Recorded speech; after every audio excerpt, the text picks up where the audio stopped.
In almost every company, there's one department that gets totally overlooked. The one people think of as just a cost center. But what if I told you that very department could be your biggest competitive advantage?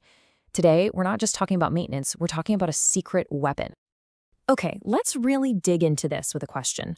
What if the team you call when things break could actually be the engine for your company's biggest breakthroughs?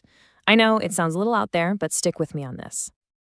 So, our story is going to center on this one food processing plant. They had these massive ambitions for growth, but they were completely stuck. And it turns out the solution was hiding in the last place anyone thought to look. And here it is. The answer is a framework called Business-Centered Maintenance, or BCM for short. Now, this isn't just about fixing machines. It's a whole strategic philosophy for how a business runs, and more importantly, how it wins. It's what turns that maintenance team into the secret weapon we've been talking about. So to really get why this was such a game changer, first, we've got to understand the problem. Let's take a look at the massive roadblock this plant was up against. Okay, so the company's goal was huge: max out production. They wanted to jump from running 5 days a week to a full 7 to capture this massive market demand. This wasn't just a small adjustment. It was a gigantic leap in their potential output.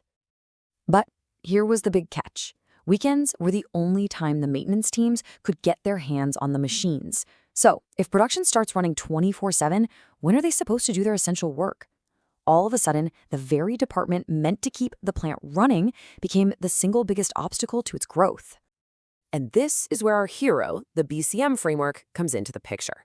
It gave them a way to not just fix the problem, but to completely rethink the whole situation. So what exactly is business-centered maintenance? Well, at its core, it's a way of thinking that aligns all maintenance activities directly with the company's biggest goals.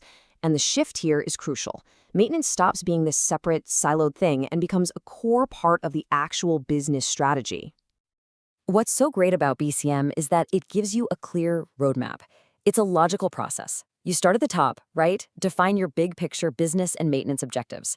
From there, you can figure out the right life plans and schedules for your equipment.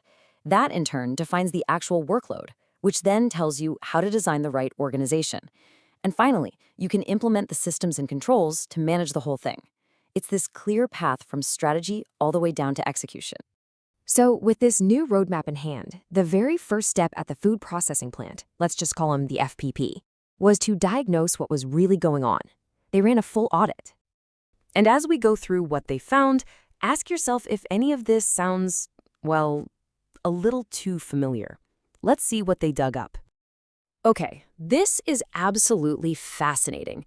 The symptom they saw was that during the week, the maintenance teams were basically 50% overstaffed. People were just sitting around. But the BCM diagnosis uncovered the real root cause. They had no clear definition of what an emergency even was. So every tiny little hiccup was treated like a crisis, which pulled people off important tasks and created this massive inefficiency. And this chart just illustrates the result perfectly. On weekdays, the workload was super low and inefficient. Then, bam, the weekend hits and it just explodes into this massive peak of all the work they'd saved up. And to handle that spike, they had to bring in expensive contract labor. It was this vicious cycle of inefficiency and high costs, all driven by a complete lack of strategy. So after diagnosing the chaos, the next logical step was to use that BCM framework to finally establish some control. So let's just quickly summarize the old way. It was a purely reactive, vicious cycle. The team was constantly putting out fires during the week, basically just trying to keep the plant going until the weekend. This isn't a strategy, it's just survival mode. Now, just compare that to the BCM way. It's a total flip from reactive to proactive. First, they define what a real emergency is. Second, they start using data to predict failures before they happen. Third, they cleverly schedule work during the week by using those natural lulls in production. That's what's called spare capacity. And maybe most importantly, they start engineering recurring problems right out of the system, instead of just patching up the same things over and over again.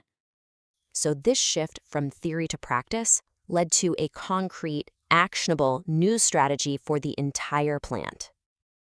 Here's the new 4-step plan they put in place. Step 1, redefine emergency work to stop all the constant firefighting. Step 2, move the planned work into short, mid-week shutdowns using those natural production gaps. Step 3, really increase their reliance on condition monitoring, using sensors and data to predict failures so you can fix things before they actually break. And the results of all of this? A massive reduction in weekend work and the need for all that expensive contract labor. And what this all leads to is a complete and total transformation. Maintenance is no longer a cost center. It's not a roadblock. It becomes the company's superpower. I absolutely love this analogy because it just nails it. Traditional maintenance is like a tow truck. It only shows up after you've already broken down on the side of the road. But business-centered maintenance, that's the Formula One pit crew. They are a strategic, highly planned, and indispensable part of the team. They don't just fix the car, they make it win. And that's really what this is all about. This quote from Henry Mintzberg perfectly captures the essence of BCM. It's not just a set of rules, it's a model, a new lens that gives managers the insight to make better judgments and learn from their experience. It provides a way to make sense of all the chaos.